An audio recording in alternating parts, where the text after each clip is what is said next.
Bienvenida a la actividad de sensibilización Cómo las mujeres enfrentamos la crisis del COVID-19, organizada por el Servicio Nacional de la Mujer y la Equidad de Género y ejecutada por la Asociación de Municipalidades de Chile, AMUCH. Hola, me llamo Maritza Blanco Vidal y nuevamente les damos la bienvenida a esta actividad de sensibilización que aborda el tema de cómo las mujeres enfrentamos la crisis del coronavirus o SARS-CoV en este contexto global. Dicho eso, vamos a pasar al siguiente tema, el tercero de este acápite, donde se abordan justamente algunos de manera macro, ¿cierto? Algunos de los aspectos de la pandemia del coronavirus en la salud de las mujeres y algunas recomendaciones que podemos tener en consideración para abordarlas. Dicho eso, como vamos a recapitular, en el sentido de que las mujeres y las familias en general y todos nos hemos tenido que enfrentar a largos periodos de confinamiento en nuestras casas producto de esta pandemia. Nos hemos tenido que reestructurar y cambiar nuestra forma de relacionarnos y de vivir con el día a día. Nuestra cotidianidad de un día para otro fue cambiada producto de la crisis sanitaria. Así también esto ha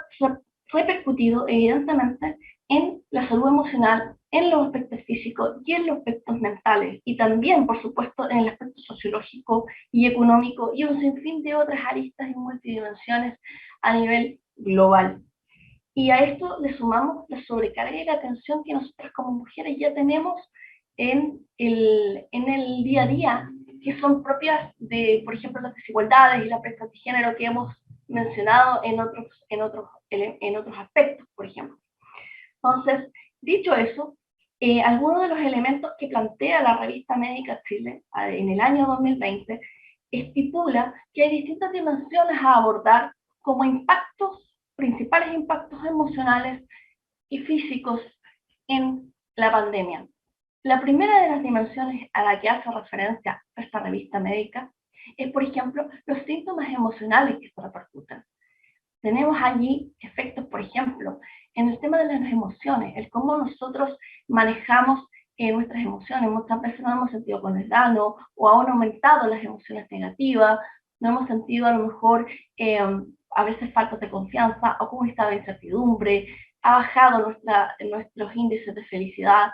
y ha aumentado, por ejemplo, la ansiedad o el malestar o la inseguridad, o a veces nos hemos sentido solos. Otra de las dimensiones que se abordan en esta publicación son, por ejemplo, los impactos en la conducta, donde, por ejemplo, hay un agotamiento físico, hay un evidente cansancio y, evidentemente, también en la falta de tiempo, que nos repercute también en nuestro ocio o en nuestras actividades deportivas, del aire libre, de relajación, que antes solíamos a lo mejor tener y que ahora no podemos tener. Y eso también afecta en nuestro comportamiento. Y por supuesto, hay también una dimensión cognitiva, donde a raíz de esta misma pandemia y de esta misma circunstancia y este encierro y todo esto que acarrea en la situación de la pandemia, genera una desconfianza, un estado de incertidumbre. También estamos preocupados no solo de nosotros también de no contagiarnos, sino que también de cuidar a nuestra familia. Vivimos en constante incertidumbre a la defensiva y evidentemente hay un mayor pensamiento o incidencia de aspectos negativos y por supuesto estamos constantemente reforzando las medidas de control y de autocuidado y las medidas sanitarias para protegernos a nosotros y a nuestros seres queridos. Respecto de la salud mental, este ha sido un tema de emergencia y de urgencia que ha quedado en evidencia producto de la crisis del coronavirus. La salud mental hoy día en el mundo entero ha quedado en evidencia como una emergencia para todos los gobiernos y para las políticas públicas que deben abordar los distintos impactos que han habido de la pandemia en las personas. Por ejemplo, el aumento en la depresión, por ejemplo, el estrés, la ansiedad, índices, por ejemplo, de agresividad o de violencia o de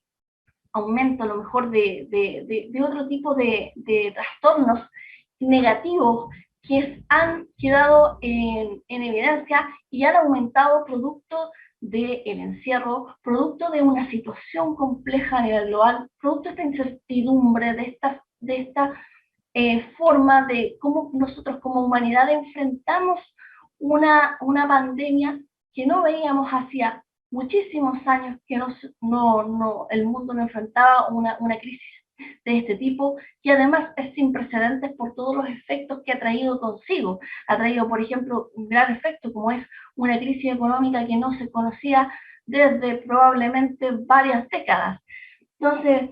si a esto, nosotros a estas dimensiones le agregamos, además, que en el caso puntual del personal de la salud, ellos deben lidiar con todo esto y además la presión que significa para ellos como personal de la salud en esta carrera contra el tiempo para, por un lado, buscar una vacuna que les permitiese inmunizar a la población, que permitiese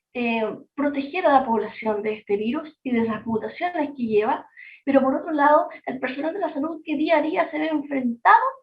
a, digamos, a cuidar a los pacientes o a proteger a los pacientes y salvarles la vida a miles de personas en todo el mundo. Claramente, esto ha sido un tema de impacto en múltiples dimensiones que vale la pena, digamos, abordar como políticas públicas con mucho más esmero y fuerza, y en eso yo creo que se ha cambiado un poco el paradigma y hoy día las personas están pasando a ser una de las cosas que trae consigo esta pandemia, justamente el relevar el tema de la salud emocional, mental y física de las personas ante esta emergencia sanitaria. Dicho eso, también han habido otros aspectos que se deben abordar y otras consideraciones que se tienen que considerar, sea redundante la palabra, para abordar el manejo de esta crisis. Por ejemplo, el tema de cómo se ha informado a la población, el tema de educar, de capacitar a los grupos específicos, de capacitar, por ejemplo, en los lugares de trabajo, cómo deben ser los protocolos de resguardo, cómo deben ser los temas de distanciamiento, por supuesto el personal de la salud, cómo ellos deben estar de manera más segura y enfrentarse digamos, a la atención de los pacientes, el cómo distribuir los roles o reinventar los espacios y reinventar las formas de vida. Hoy día, por ejemplo, el teletrabajo, las aulas virtuales, que hace un tiempo atrás probablemente no eran masivas, hoy día son una alternativa real y es parte de nuestro día a día. Por supuesto, el tema de la fluidez y los canales de comunicación. Y en ese punto, ahí se aborda, por ejemplo, en particular, el tema de la comunicación de riesgo y cómo esta tiene que ser también llevada a cabo de mejor manera y más efectiva para la sociedad. Bueno, y como todas comunicaciones de riesgo, en el fondo que se trata, la comunicación en fondo meramente más allá de informar, es también de contener, de reducir la incertidumbre, de poder frenar ciertas barreras que se generan en el día a día producto de eso. Entonces, es importante considerar que muchas veces se da de que cuando se baja la sensación de riesgo, la gente tiende a tener una conducta mucho más osada y por lo tanto los riesgos aumentan. Y cuando la información está in situ, digamos, está constantemente informando de los riesgos que hay, la gente tiende a tener también una actitud mucho más resguardada y más, y por lo tanto el riesgo también disminuye. Es importante considerar que en toda crisis y siempre hay una preparación, un inicio, un desarrollo y también después posibles, una evaluación posible de cómo se ha llevado este tema. El tema es muy amplio y tiene muchas aristas y dimensiones, sin duda. Esto es un esbozo de muchos temas que se pueden abordar y profundizar. Lo importante aquí es relevar el tema de las personas en este contexto complejo, no solo para el país, sino que para el mundo, y cómo salir adelante y cómo manejar de mejor manera, digamos, los impactos negativos que tiene esta crisis y cómo poder también transformar en oportunidades algunas amenazas o debilidades que pudiésemos detectar. Muchas gracias.